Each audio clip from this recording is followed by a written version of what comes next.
Eh bien bonjour à tous messieurs dames, j'espère que vous allez bien, c'est Fuku. Aujourd'hui on se retrouve, on est le 2 octobre 2023, premier jour du mois d'octobre, premier jour aussi du dernier trimestre. Et ça commence très mal. Et ça commence très très mal. On a perdu les 7100 points au niveau du CAC 40, on a pris un moins 0,94%. On est à 7068 points. L'Eurostox qui finit aussi bien bas, hein, 4137, on a moins 0,89. Le DAX, moins 0,91, on est à 15 247. Le FTSE 100, moins 1,28, 7510. Dow Jones, moins 0,22. On limite à peu près la casse, hein. Vraiment on limite la casse au niveau des indices américains. Tant mieux d'ailleurs. Moins 0,22 pour le Dow Jones, du coup on est à 33 433. Le Nasdaq plus 0,67, on est à 13 307. Le Nikkei 225, moins 0,31, on est à 31 759. Pétrole Brent, on a extrêmement faibli, on est à 90,57$. Alors, 58 maintenant, parce qu'on est toujours en cotation, hein, il est 22h19, on n'est pas très loin de la fermeture. Ici sur investir il est marqué effectivement à 90$, on est à plus de 91, je crois, on a 1$ de différence entre mon broker et investir. Donc voilà, vous verrez de toute façon sur les graphiques. Le 11 d'or 1828$, 94€ USD1 0,48. Bitcoin qui remonte bien fort. Alors ce week-end en tout cas il a bien remonté. Aujourd'hui on est à moins 0,41%, on a 27 878. Au niveau du palmarès du SRD, on a Robert T qui a plus 3,10, Vetoquinol qui a plus 2,05, Argan qui fait un plus 1,90. Au niveau des plus fortes baisses, on a SES moins 4,04, Casino Guichard moins 7,54 et Eden Red à moins 10,96. Alors, que s'est-il passé aujourd'hui? Déjà plusieurs choses. On a eu un évitement du shutdown donc qui était aux États-Unis. Alors le shutdown, pour ceux qui ne suivent pas trop la politique et même politique américaine surtout, c'est en fait les représentants. Alors que je dise pas de bêtises. C'est comme si l'Assemblée nationale se réunissait en fait pour limiter, pour déterminer un budget, si vous voulez, alloué à des aux infrastructures, on va dire, aux infrastructures et surtout aussi aux salariés des offices publics, des infrastructures publiques. Comment vous dire? En gros, alors c'est la Chambre des représentants aux États-Unis et le Congrès américain, je dis pas de bêtises, qui se réunissent. En gros, c'est comme si nous on était c'est comme si nous c'était l'Assemblée nationale, quoi, à peu près. Et ils déterminent, si vous voulez, un budget pour tous les. Alors, eux, c'est pas des salariés, enfin, si, c'est considéré un peu comme des salariés, mais un budget en fait qu'ils allouent. Alors, je me rappelle plus le nom en français, même en français, j'arrive plus, mais ils allouent en fait tout ce qui est infrastructure, le personnel en gros public. Donc ça peut être tout, hein, ça peut être les éboueurs, ça peut être les policiers, c'est tout ce qui régit un peu l'État. Et forcément il y a un budget pour toutes ces personnes-là, et normalement il doit être voté par le Congrès américain, la Chambre des représentants, les sénateurs, enfin je crois que c'est les sénateurs et la Chambre des représentants, je crois que ça fait en fait le Congrès américain, je crois que c'est à peu près ça. Bon, grossièrement, et du coup en fait ces personnes-là doivent déterminer un budget, et ce budget en gros il devait être déterminé le 30 octobre, le 30 septembre, si je dis pas de bêtises, oui c'est le 30 septembre. Et d'un coup miracle, en fait le représentant, le boss le grand conseiller, j'ai envie de vous dire, du Congrès américain a décidé de, voyons que ça en fait ça allait pas être, ça allait pas aboutir, ça allait pas être je me répète mais je suis désolé, mais en gros que le budget n'allait pas être clean, n'allait pas être bouclé avant la date échéance. Il a décidé de la reculer de, je crois, 45 jours à peu près.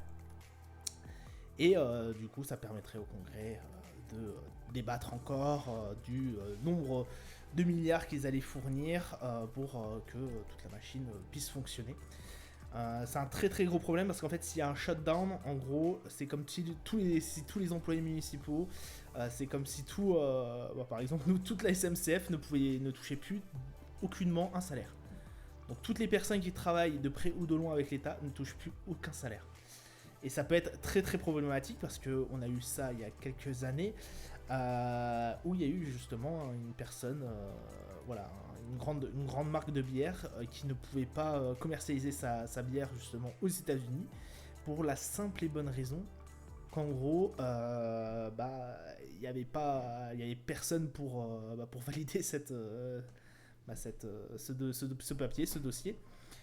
Puisqu'en fait, il y avait personne qui payait les salariés, enfin les salariés de l'État. Et forcément, s'il n'y a pas de salaire, forcément les personnes s'en vont, ne travaillent pas. Et du coup, personne ne validait son attestation. Ça avait duré un bon bout de temps, je crois. Hein. Donc pendant 1 ou 2 mois, il n'avait pas eu sa validation et il ne pouvait pas vendre, il ne pouvait pas commercialiser sa bière. Donc voilà, c'était assez famoso.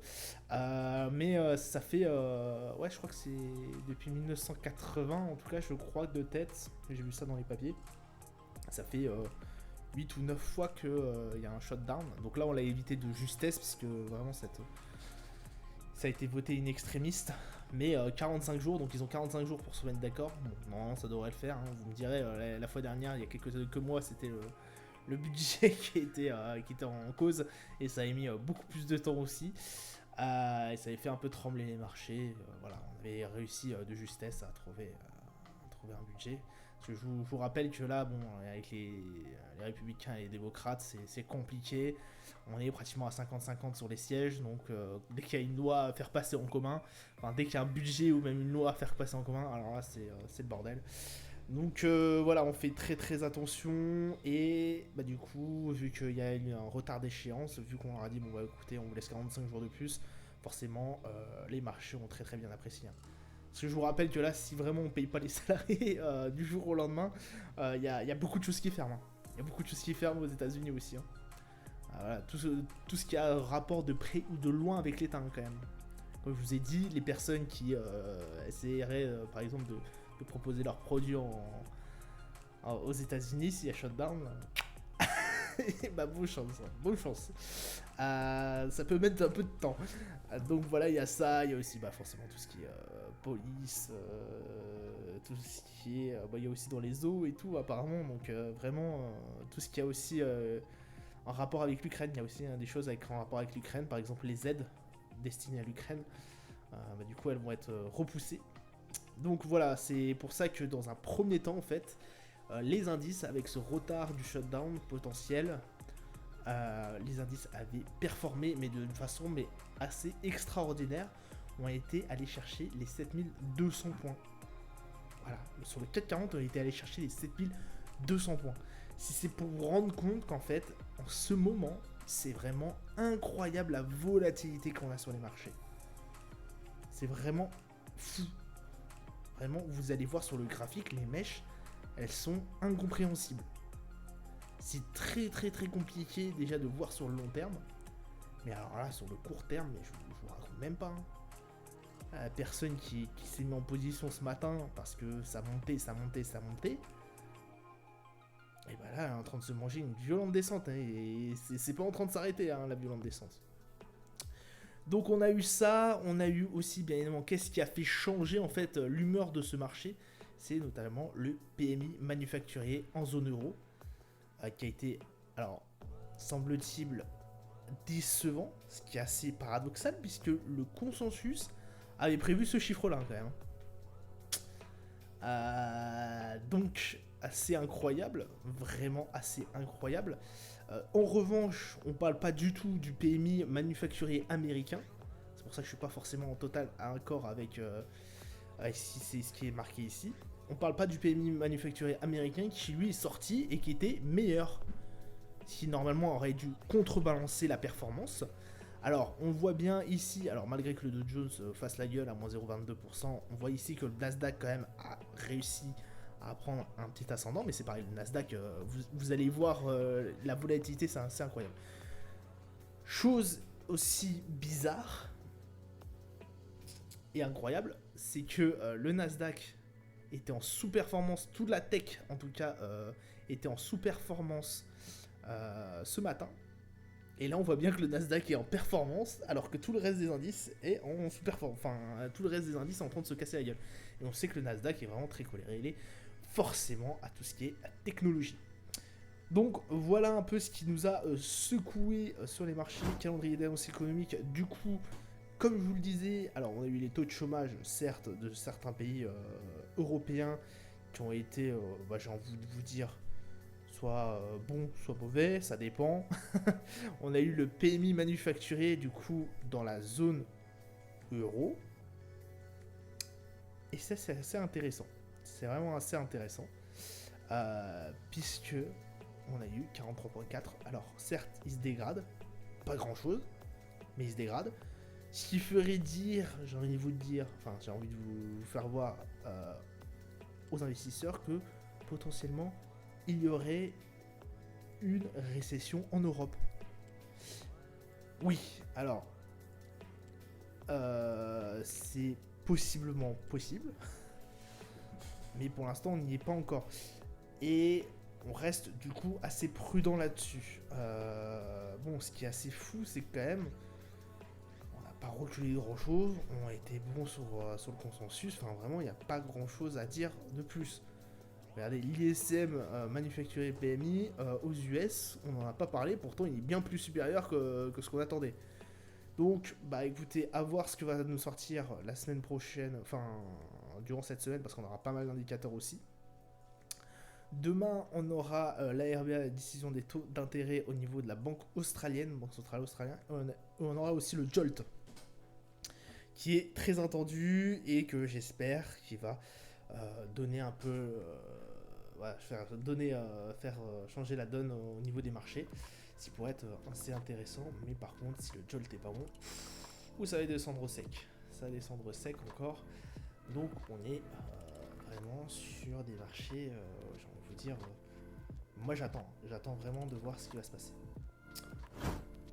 D'ailleurs, en parlant de ça, on va aller sur le CAC 40, vous en faites pas, c'est du M, c'est pas du daily, on n'est pas sur la même chose. Voilà, on est à 7045, 7045 j'ai envie de vous dire, au niveau du CAC 40, regardez-moi la volatilité du marché. Alors je vais vous le mettre en M1 pour vous montrer un peu comment ça se dégoupille. C'est vraiment totalement fou. C'est vraiment totalement fou. On a commencé à peu près ici. On a commencé ici. Très très belle hausse, comme je vous ai dit, jusqu'aux alentours des 10h, 11h. À partir des 11h, paf, à partir du moment où on a eu le PMI, ça a dégringolé. Ça a dégringolé. Ça a encore dégringolé. Mais d'une façon incroyable. C'était absolument fou et à la fois catastrophique. Oui, parce que je suis toujours en position, je vous rappelle. Alors j'espère toujours, mais alors là c'est vraiment maintenant. J'ai pas envie de couper, je pourrais couper maintenant, patati patata, oui, mais j'ai toujours envie de voir si ça va taper les 7000 points. On n'est pas très loin, voilà. Donc écoutez, je vous ai dit de toute façon qu'il y a de grandes chances qu'à mon avis mon TP, que mon stop se prenne. Que je me prenne le stop.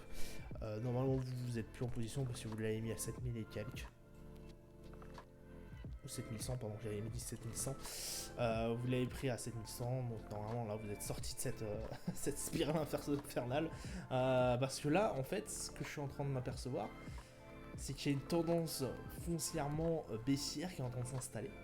Et ça me plaît absolument pas, parce qu'en fait, on va grignoter maintenant le niveau des 7100 a bien été entamé, le niveau des 7100 a été bien entamé, et on a une maxi résistance aux alentours des 7002.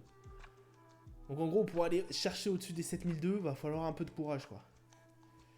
Et va falloir surtout des assez bonnes positions et des grosses positions pendant un certain moment. Parce que vraiment, on regarde sur, alors je vais pas vous dire une semaine, mais sur même 2 semaines, le nombre de séances qui est sorti en vert, je vous le fais par un dessin, il n'y en a qu'une. Il n'y en a qu'une. Tout le reste, on s'en est sorti avec soit des gaps haussiers, soit vraiment... ouais, soit c'était vraiment dans la séance, on a perdu et on avait bien progressé pendant un moment. Donc là, on a une grosse résistance au niveau des 7200. À mon avis, si ça continue comme ça, notre support sera aux 7000 et quelques. Donc à mon avis, je vais me prendre le support, je vais me prendre la descente aux enfers. Et on a RSI, bon voilà, 36, il n'y a pas... J'ai envie de dire, il n'y a pas de quoi en rire. Là, je pense que ouais, on est vraiment sur une tendance de fond assez baissière, même fortement baissière. Et bah, là, on s'est fortement impacté, quoi. Donc là, ça va redescendre. On sait pas. Alors, je sais pas si. J'espère pas trop qu'il y ait un énorme gap demain entre demain et aujourd'hui. Mais en tout cas, ouais. Attention, attention. Là, je prendrai pas position chez JTO. De toute façon, j'avais voulu tenter le rebond aux alentours des 7150 pour essayer d'aller rattraper un peu les 7000, les 7003, les 7004. J'avais pas prévu le shutdown de fou, quoi. J'avais pas prévu, pas le shutdown, mais j'avais pas prévu cette descente aux enfers, en fait. Donc, bah, à mon avis, les 7100, les 7000 et quelques vont être tapés. Et mon stop va se prendre les pieds dedans. Alors, j'ai pas mis 7000 et quelques. J'ai mis 6990, 80 et quelques. Voilà, bon, on voudrait pas, on n'est pas très loin non plus, mais voilà, ça fait beaucoup de. J'ai envie de vous dire, vous avez bien fait à mon avis, vous tapez les 7100 et puis comme ça vous êtes nickel, vous êtes sauvé. Et puis voilà. Pour le DAX, bah le DAX, c'est pareil. Hein. Le DAX, c'est pareil, on est vraiment au plus bas. Alors, contrairement au CAC 40, j'ai envie de vous dire, nous, il y a encore, vous me direz le CAC 40 aussi, il y a une mèche qui est descendue un peu plus basse. Mais on est pratiquement sur des. Vraiment, on est sur de la performance assez basse, quoi. Hein. On est à 15 212. À mon avis, on va taper les 15 000 hein, cette semaine. Si ça continue comme ça, si vraiment on a que des mauvaises nouvelles, on va être farci. Hein. On va être farci. Les 15 000, on va les taper. Donc, on va taper le support. Potentiellement remonter aux 15 610 par la suite. Mais là, pour l'instant, restez tranquille. Vraiment, restez tranquille. Prenez pas de prise de risque. Là, faut rester tranquille. On sait pas trop. Vraiment, comme je vous dis, hein, là, un day trader, là, que dalle. Il fera rien aujourd'hui. Hein. Il a rien fait. Hein. Il a perdu, hein, moi je vous le dis. Il y a de grandes chances qu'il ait perdu. Très très grande chance. Déjà que normalement les traders ont 90% de chances de perdre. Même moi sur le long terme là, impossible de savoir où va le marché. Impossible, tellement il est corrélé à certaines choses. On dit vous compte hein. Non, c'est bon, on peut manufacturer, ok super en Europe, mais c'est pas non plus une grosse donnée. Hein. Ça devait être pas une aussi grosse donnée que celle aux US. Hein. Et là, on se prend mais un magique. On s'est fait drive-by un truc de fou. Hein. Là, on vient de se faire 4 jackets hein, quand même. Alors après, on est lundi, il n'y a pas grand monde, patati patata. Ouais, on pourra toujours chercher des excuses, mais là, j'avais pas vu ce coup venir, hein, franchement. Alors après, comment il faut toujours se méfier des marchés que souvent quand ça monte comme ça le matin. J'aime pas trop. C'était bien monté bien fort le matin. On avait vu la même chose il y a quelques semaines, enfin même pas, jeudi ou vendredi dernier. C'était bien monté le matin et puis on avait fini en belle décroissance. Là c'est pareil. Hein. Je me méfie. Bon, le Brent, 91,44$. Alors lui il m'inquiète un peu plus aussi.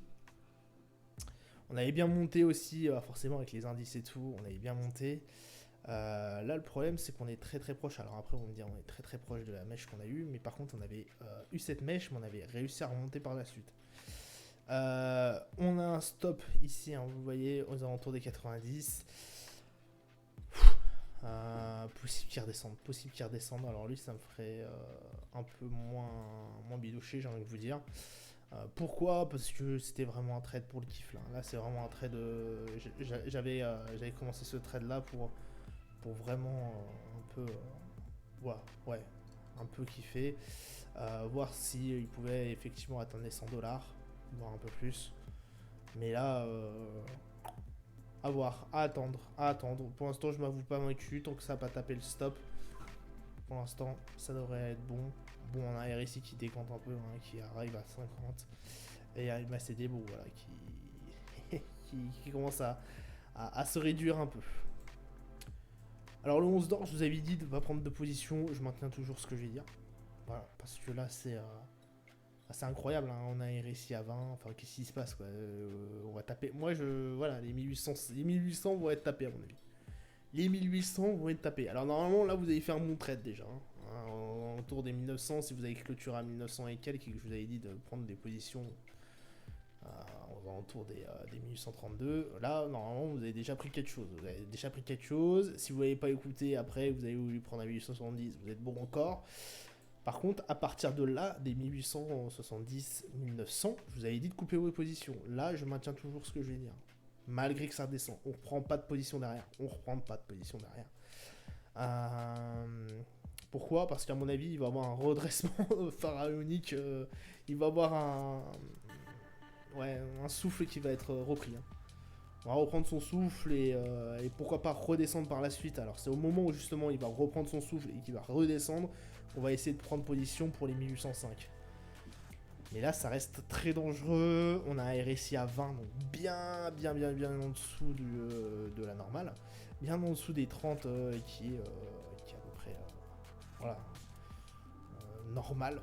Enfin très proche en tout cas de la zone de survente. Et là, on est vraiment complètement dedans. Hein. Enfin, c'est limite inquiétant. Donc, écoutez, pas de position en tout cas sur le 11 d'or aujourd'hui. À attendre par la suite.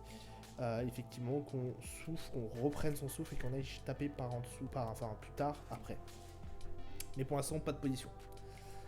Le S&P, alors le S&P, mine de rien, il s'en est pas trop mal tiré. On a été, alors comme les indices américains ne sont pas forcément corrélés avec ceux européens, on a eu de la chance au niveau des indices américains. Parce qu'il y en a certains, ils sont de repère comme le Nasdaq, vous le verrez. Le S&P, voilà, on est à 4291, ça a été à peu près bon. Même si on a descendu, on avait eu un bon gap haussier, on a été chercher de la performance pendant un bon petit moment. Là, c'est redescendu pas mal. Mais en tout cas, voilà, on reste avec un RSI à 34. C'est pas non plus une séance désastreuse qu'on a pu avoir sur les marchés américains. Parallèlement, j'espérais énormément que Wall Street nous permette de remonter la pente. Ça n'a pas du tout été le cas au niveau du CAC 40. Il faut savoir que là, jusqu'à 22h et quelques, c'était toujours dans le rouge et on a pratiquement clôturé sur les plus bas. Hein. Pareil pour le Brent. Donc écoutez, on reste quand même très très attentif.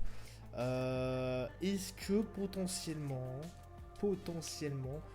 on pourrait peut-être envisager d'essayer de reprendre les 4365 sur le S&P. Je vous explique. Là, il se peut effectivement que les 4149 soit notre prochain support. On n'arrive pas à atteindre, malgré quand même des bonnes séances de baisse, on n'arrive pas à atteindre ce niveau-là. On a eu une bonne séance à peu près, assez bonne vendredi ou jeudi, pardon. On pourrait tenter, mais vraiment tenter, c'est pareil, là ce serait limite pour le kiff, d'aller reprendre les 4365.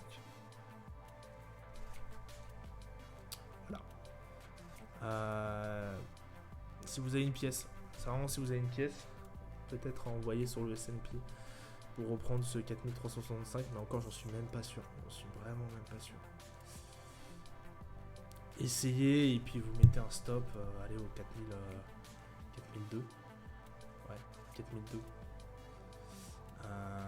Pour essayer d'aller chercher les 4300. C'est possible. Vous pouvez faire ça pour le S&P, effectivement. C'est toujours dans la longue durée. Hein. Là, vraiment, sur du court terme, je peux rien vous dire. Le Nasdaq. Alors, le Nasdaq, lui, il me paraît beaucoup plus intéressant. Je vous dis pourquoi. On est quand même à 4 séances d'affilée. On a eu quand même une grosse séance baissière aujourd'hui. Elle n'a pas réussi à clôturer dans le rouge. On a été reprojeté par les 14 681. Donc, ce support. Si j'avais une pièce à donner, ça serait effectivement peut-être sur le Nasdaq. Le Nasdaq est beaucoup plus intéressant que le S&P. J'irai chercher les 15 200. Alors j'irai chercher, je suis en position sur le Nasdaq sur un autre compte, mais j'irai chercher les 15 200. Et les 14 681, en fait, ça correspondrait. Alors j'ai pas mis 14 681, je crois que j'ai mis 14 500, 550, je crois, de tête. Ça serait notre support.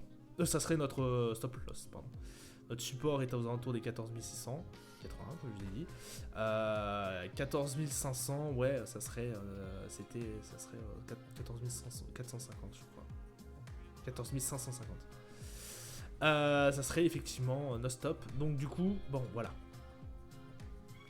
Allez mettre votre take profit aux alentours des 15 000, entre les 15 007, 0,70, pardon. Ouais, les 15 070 ou alors les 15 002. Non, entre ça, ouais, entre les 15 002 et les 15 070. Ça pourrait être intéressant pour le Nasdaq. Potentiellement, il y a plus de chances que ça soit fait au niveau du Nasdaq, à mon avis, que au niveau du S&P. Donc si vous avez quelque chose à faire, je pense que ce serait plutôt sur du Nasdaq. Bon, le Dow Jones, je vous avais dit de vous barrer. À partir du moment où vous avez pris les 34 000 ou les 33 000, je ne sais plus à combien je vous avais dit de couper votre trade. Si vous avez pris là, en fait, c'est bon. Normalement, c'est bon. Normalement, vous n'êtes plus en position là-dessus. Vous n'êtes plus en position sur le Dow Jones. Là, je vous ai dit, attention, ça se trouve, on va se taper les 33 000. Les 33 000, c'est assez dangereux. Là, c'est pareil. Les récits, on est à 29. On reste très très attentif. Ça reste très compliqué, pour le Dow Jones. Méfiance. Prenez pas position là-dessus. S'il y a une position, comme je vous ai dit, de prendre, ça serait sur le Nasdaq. Voilà. Le S&P, si vous êtes vraiment joueur. Voilà. Bon, ça sera tout pour moi pour aujourd'hui. Je vous souhaite une excellente journée, une bonne soirée. Je vous dis à plus tard. Ciao, ciao.